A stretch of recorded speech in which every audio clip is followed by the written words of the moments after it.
তোমাদের জীবনবিজ্ঞানের প্রথম ও দ্বিতীয় অধ্যায় থেকে ইম্পর্ট্যান্ট গুরুত্বপূর্ণ প্রশ্নসমূহ দিয়ে দিয়েছি। আজ তোমাদের তৃতীয় অধ্যায় থেকে যে সকল প্রশ্ন খুব ইম্পর্ট্যান্ট রয়েছে সেগুলো নিয়ে হাজির হয়েছি। তোমরা অবশ্যই খাতা কলম বের করো আর প্রত্যেকটি প্রশ্ন লিখে নাও।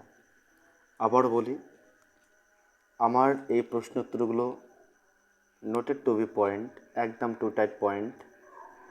আর যে শর্টগুলো রয়েছে এমসিকিউ, এসএকিউ, শূন্যস্থান, টিএফ, আমি বাছাইকৃত ইম্পর্টেন্টগুলোই নিয়েছি। এগুলো তোমরা একটাও মিস করতে পারবে না। যদি মিস করো তাহলে ওটাই তোমার দুঃখের কারণ হবে, একটা আফসোসের কারণ হবে। আর সংক্ষিপ্ত ও রচনাধর্মিত প্রশ্নগুলো করা আছে একদম উন্নত মানের, খুব সুন্দরভাবে। দেখো, সব থেকে বড় কথা হলো যেটা আমি বোর্ডের প্যাটার্নকে ফলো করি, ইম্পর্টেন্ট বাছাইকৃত প্রশ্নগুলোই তোমাদের সামনে তুলে ধরি, আর বেশ কয়েকটা টেক্সটকে ফলো করে আমি এই নোটগুলো বানাই।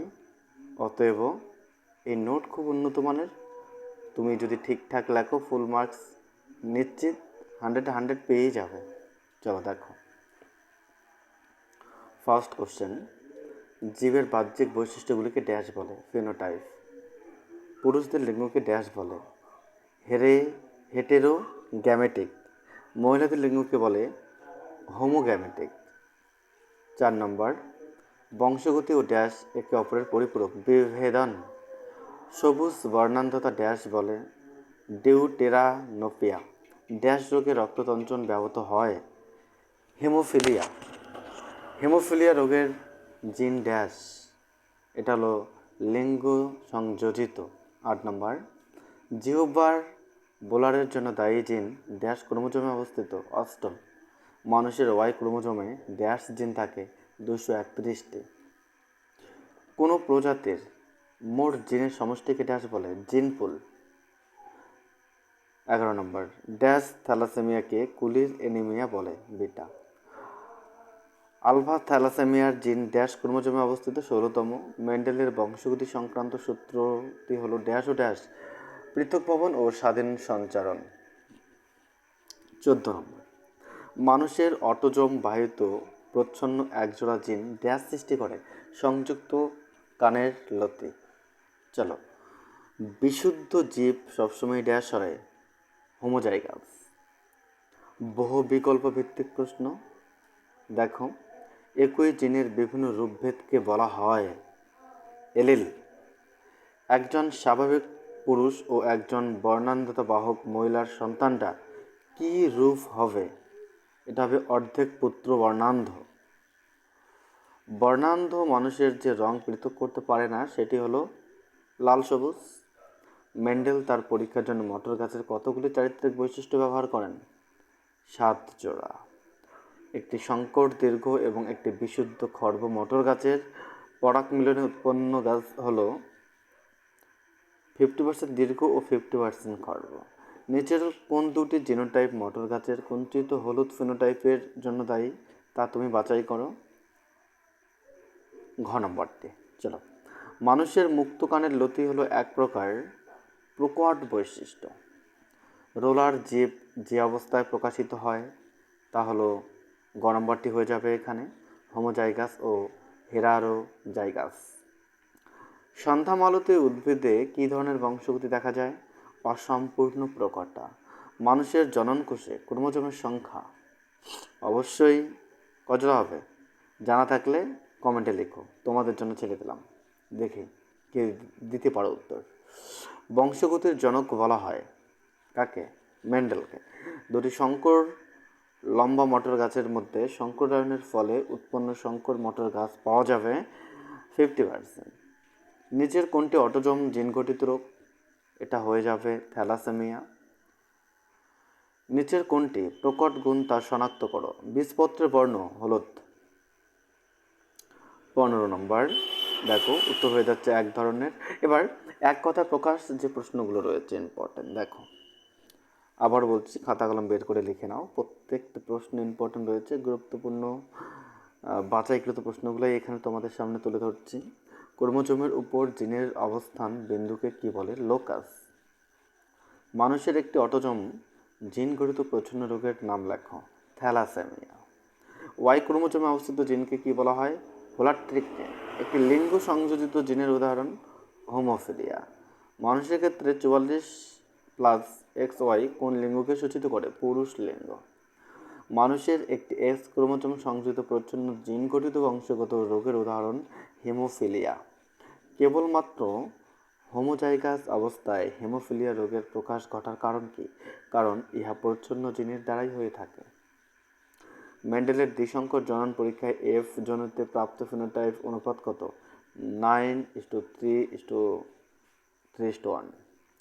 কোন জিনঘটিত রোগে দেহের বিভিন্ন অঙ্গে লোহা জমা হয়? থ্যালাসেমিয়া। মেন্ডেলের একসংকর জননের পরীক্ষায় প্রাপ্ত দ্বিতীয় অপত্য জনুর জিনোটাইপ অনুপাতটি হল 1:2:1। বিবৃতিগুলোর সত্য মিথ্যা যাচাই করো। ডিএনএ ও আরএনএর সুনির্দিষ্ট বিন্যাসকে জেনেটিক কোড বলে। হ্যাঁ, সত্য। রাতকানা একটি বংশগত রোগ না। রাতকানা কোন ভিটামিনের অভাবে হয়? যদি তোমাদের জানা থাকে অবশ্যই কমেন্টে লিখবে। মানুষের ক্ষুদ্রতম জিনটি হলো ZFY। হ্যাঁ, ঠিক। জিনগুলি যখন খুবই কাছাকাছি থাকে তাকে বলে রূপান্তর। মিথ্যা। টেস্টোক্রোসের আবিষ্কর্তা হলেন বিজ্ঞানী মেডেলস। হ্যাঁ, ঠিক। Y chromosome acrocentric. হ্যাঁ, ঠিক। Y chromosome submetacentric. মিথ্যা। দ্বিসংকর জননের টেস্ট ক্রস অনুপাত 1:1:1:1। হ্যাঁ। মেন্ডেল তার গবেষণার কাজে গিনিপিগ ব্যবহার করেন না। ভুল। মিথ্যা। বংশগতি ও বিভেদন একে অপরের পরিপূরক। ঠিক। সত্য। সংলগ্ন কানের লতি প্রকট চরিত্র না। ভুল। লীন মণিযুক্ত চোখ প্রকট চরিত্র। মিথ্যা। জিনের যে স্থানে ক্রোমোজোম অবস্থান করে তাকে লোকাস বলে। মিথ্যা। TTX-TT হলো টেস্ট ক্রস। হ্যাঁ, ঠিক। সন্তানের লিঙ্গ নির্ধারণের মতোই প্রধান ভূমিকা নেয়। সন্তানের লিঙ্গ নির্ধারণের মাথায় এই প্রশ্নটা একটু মিস্টেক আছে, ঠিক আছে, সংযোজন করে নিও। চলো সংক্ষিপ্ত প্রশ্ন উত্তর দেখো। অসম্পূর্ণ প্রকটতা কাকে বলে? উদাহরণ দাও।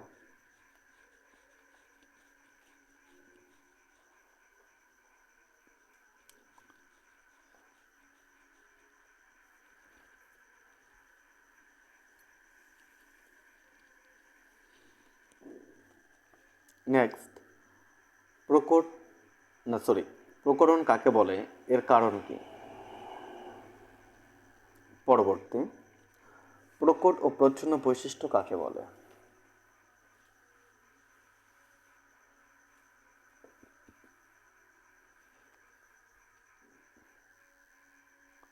পরবর্তী, বংশগতির একককে মেন্ডেল কি বলেন? বর্তমানে এই একককে কি বলা হয়? বিশুদ্ধ বা খাঁটি জীব কাকে বলে? উদাহরণ। সংকর জীব এবং সংকরায়ন কাকে বলে?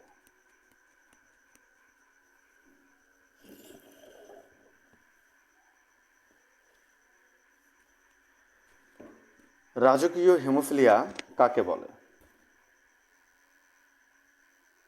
হেমোফিলিয়া রোগের কারণ উল্লেখ করো।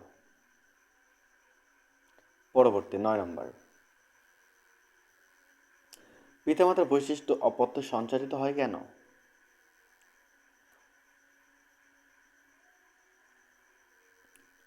মেন্ডেলের একসংকর জনন পরীক্ষার ফিনোটাইপ ও জিনোটাইপ অনুপাত কত? হোমোজাইগাস বা সমসংকর জীব কাকে বলে? নেক্সট, বর্ণান্ধতা কি? এই রোগের লক্ষণ কি? পরবর্তী 13 নম্বর, এলিল কাকে বলে?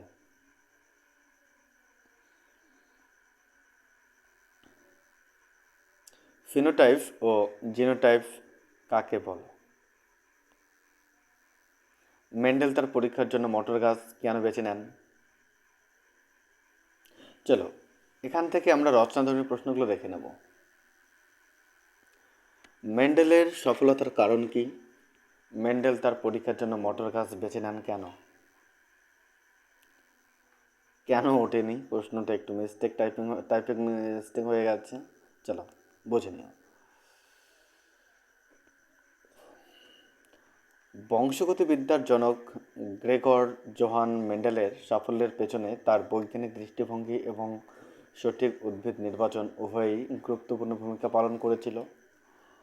আপনার প্রশ্ন দুটির উত্তর নিচে সহজভাবে আলোচনা করা হলো। দেখো,